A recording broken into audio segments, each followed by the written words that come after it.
Hey everyone, my name is Dylan Adams, and if you followed my YouTube channel for a while, then you'll know that first of all, I'm a slide player, and second of all, I am a massive Duane Allman fan. He's the reason why I started playing slide. I would say his guitar playing, both slide and non-slide, moves me more than any other musician ever. I idolize Duane Allman and the original Allman Brothers lineup more than any other artist or band. I would not be the musician I am today if it wasn't for their music, and just in general on this channel, there has been a very common recurring theme of Duane Allman.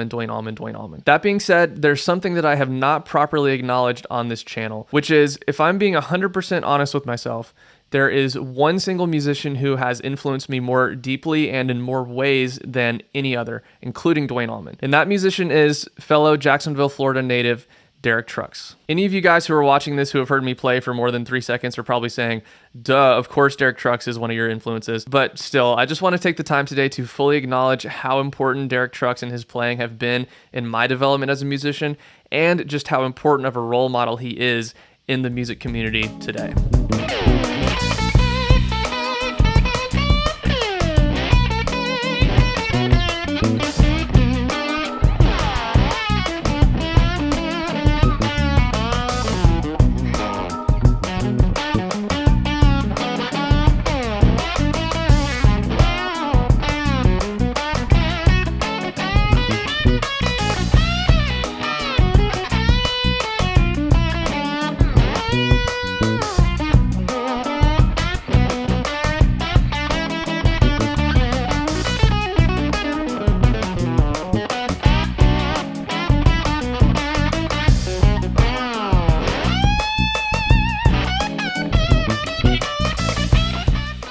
Like I said at the beginning of this video, Duane Allman was my introduction to slide guitar when I was 14 years old, and I can't remember exactly how long it was, but I spent a good amount of time, on the order of months or possibly a year, studying Duane Allman and Dickie Vess's playing before I was ever really aware of Derek Trucks. So again, that original Allman Brothers lineup really is my foundation when it comes to this stuff. But as soon as I did discover Derek Trucks, it was like a whole new world opened up for me. Coming from having Duane slide playing as my only reference point at the time and only playing Duane style stuff like this,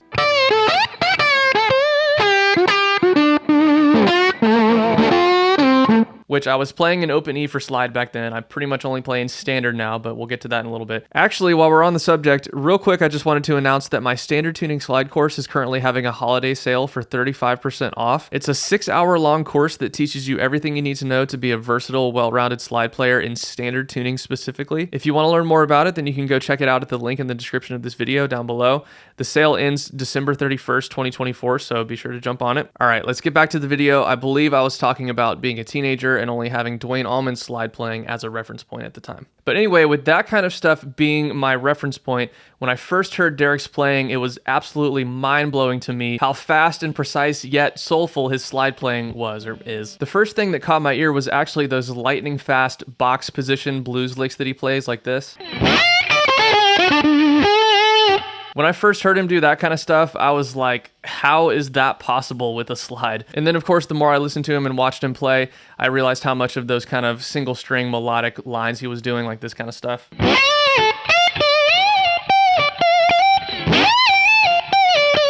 And so when I really started to become aware of what Derek was doing, just like when I first heard Duane Allman playing slide on Statesboro Blues, I was like, I have to learn how to do that. And so from then on, my obsession with Duane and taking every little thing I could from his playing never waned, but as soon as I discovered Derek, I dove headfirst into his playing as well. I was listening to and transcribing as much Derek Trucks Band stuff as I could, particularly the Songlines Live DVD was the main one that I really focused on. Here, let me switch to open E real quick. All of that stuff like Joyful Noise.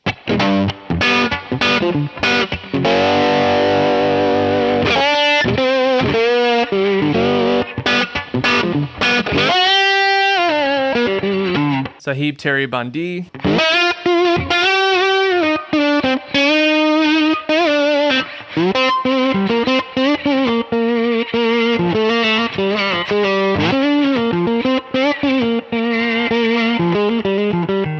The non-slide ones too, like For My Brother.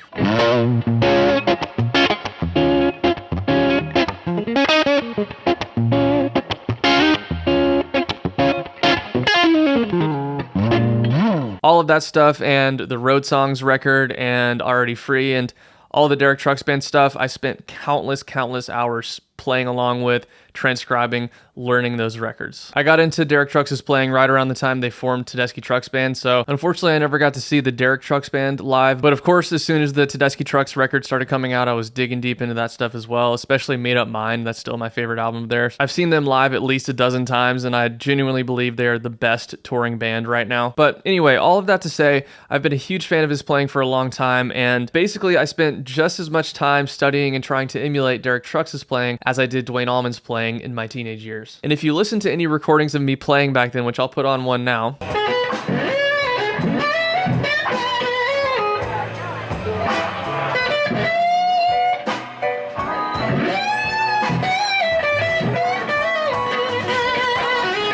you can hear that basically all I'm playing is Derek Trucks style licks. Well, now let's fast forward to my time at Berklee College of Music, which I went there for 2 years. The longer I was there, the more self-conscious I started to feel about just sounding too much like Duane Allman or Derek Trucks and not really having my own voice. And so after I left Berklee, I went down a path of really trying to develop my own voice as a soloist on the guitar, which for me meant switching entirely to standard tuning and looking at what guys like Sonny Landreth, Joey Landreth, and Ariel Posen were doing and incorporating fretting behind the slide into my playing, like this kind of stuff. And I will say that after several years of going down that path, I kind of did find my own voice on the guitar while still paying tribute to Duane and Derek, which was my goal all along. The problem is, though, I ended up kind of developing an unhealthy relationship with the fact that I'm so influenced by Derek Trucks. For some reason, I never felt quite as insecure about Duane Allman's influence on me. Maybe it's because Duane has this almost deified status now and Derek is still alive, but whatever it is, it was specifically Derek that I was really insecure about sounding too much like. There were years where I literally actively avoided listening to his playing because I didn't want too much of his sound to kind of seep back into my playing and start sounding like a knockoff again. Anytime anyone would say something to me like, "Man, you sound like Derek Trucks," I knew that they meant it as a compliment, but in my head, that meant I wasn't working hard enough to sound like me on the guitar, and I would get kind of down about it. I went so far as to not play my SG for years, and some of you may remember I actually made a whole YouTube video talking about this, where I basically ended the video by saying I love my SG, but I'm not going to play it because it makes me play too much like Derek Trucks, which I got kind of a mixed response to the video. Some people said things like, "Oh, I get it, man. I can't play my Strat because it makes me play too much like Stevie Ray Vaughan," whereas other people were saying things like, "Man, screw that, just play your SG." And one of those comments said something like, "What a lame reason to not play a guitar that you love." Luckily, I don't get very many negative comments on my videos, and when I do, I'm typically able to just take them in stride and not let it get me down. But for some reason, that one comment about not playing my SG and just the way it was worded really hit me and made me stop and reflect on this whole Derek Trucks influence insecurity that I have. And after a while, I came to the conclusion of, you know what? That guy's right. That kind of is a lame reason to not play a guitar that I love. And honestly, that comment was the main reason why I eventually deleted that video off of YouTube and was what prompted me to start developing an acceptance of Derek Trucks' deep influence on my playing and now acknowledging it in this video. And so, yeah, Derek Trucks has had a massive influence on the way that I play guitar, both when it comes to slide, playing without slide, the fact that I finger pick for everything, the fact that I rarely use any pedals and usually just plug straight into a crank tube amp, and particularly a vintage Super Reverb, and just the entire way that I approach the instrument is heavily influenced by Derek.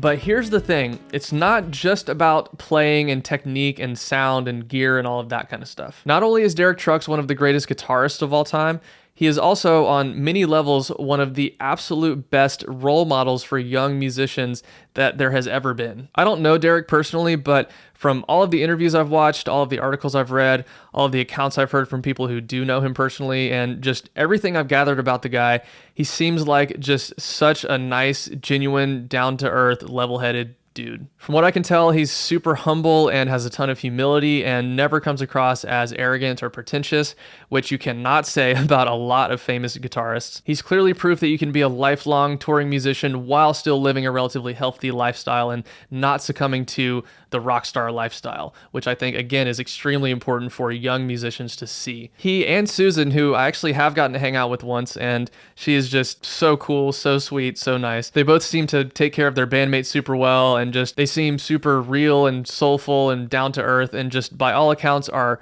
great people, which we should all look up to and all aspire to be as musicians and just as people. In my opinion, Derek's values when it comes to being a musician and just music as a whole are super right on. He's always talking about the importance of things like serving the song and moving people and taking people on a journey and dynamics, and always striving to be honest and intentional and tell a story with your playing and your soloing rather than just mindlessly noodling. The importance of always listening to your bandmates and being aware of what's happening on stage.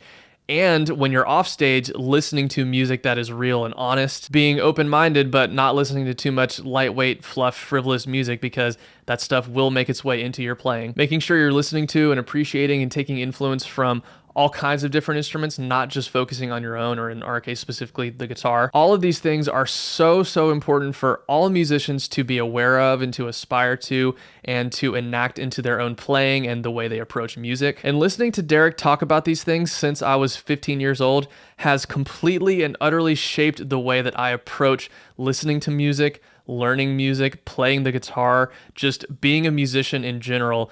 I would not be the musician I am today if it wasn't for him. Not just because of his playing, but just the way that he talks about being a musician. And lastly, Derek and all of the projects that he's been at the forefront of have been so instrumental, no pun intended, in completely shaping my taste in music, and I'm sure so many others' taste in music as well. If it wasn't for Derek and the songs that he chooses to cover, and again, just the artists that he talks about in interviews and so on, then there's a good chance that myself and tons of other guitarists would have just completely stayed in blues and rock guitar land and never been exposed to so much music from a wide range of genres. If it wasn't for Derek, I may never have dove deep into all of the jazz greats like Miles Davis, Coltrane, Sonny Rollins, Dexter Gordon, Wes Montgomery, Bill Evans, Wynton Kelly, all of those guys. Gospel singers like Mahalia Jackson and Clara Ward, and sacred steel players like Aubrey Gent. World music like Indian classical and African music. Classic funk like Sly and the Family Stone, James Brown, The Meters. All of the old R&B soul stuff from Motown, Stax Records, Muscle Shoals, Atlantic Records.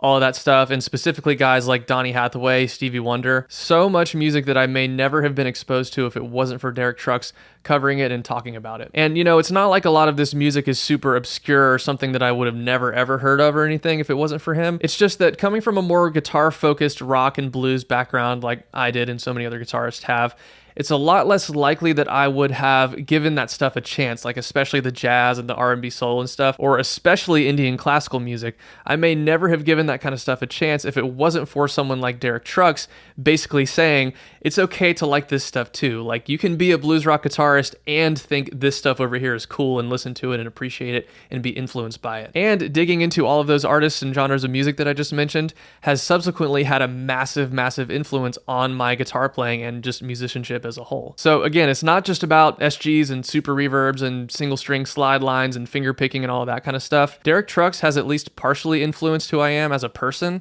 and has deeply fundamentally shaped who I am as a musician. I doubt Derek is ever going to see this, but just in case he does, I just wanted to say, Derek, thank you so much for being just who you are and for being such an excellent role model for generations to come.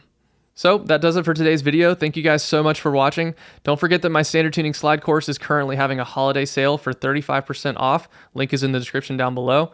If you could please like, comment, subscribe, and click the bell notification icon to get notified whenever I post new videos. It really truly does help out my channel a lot. Thank you guys so much for watching, and see you next time.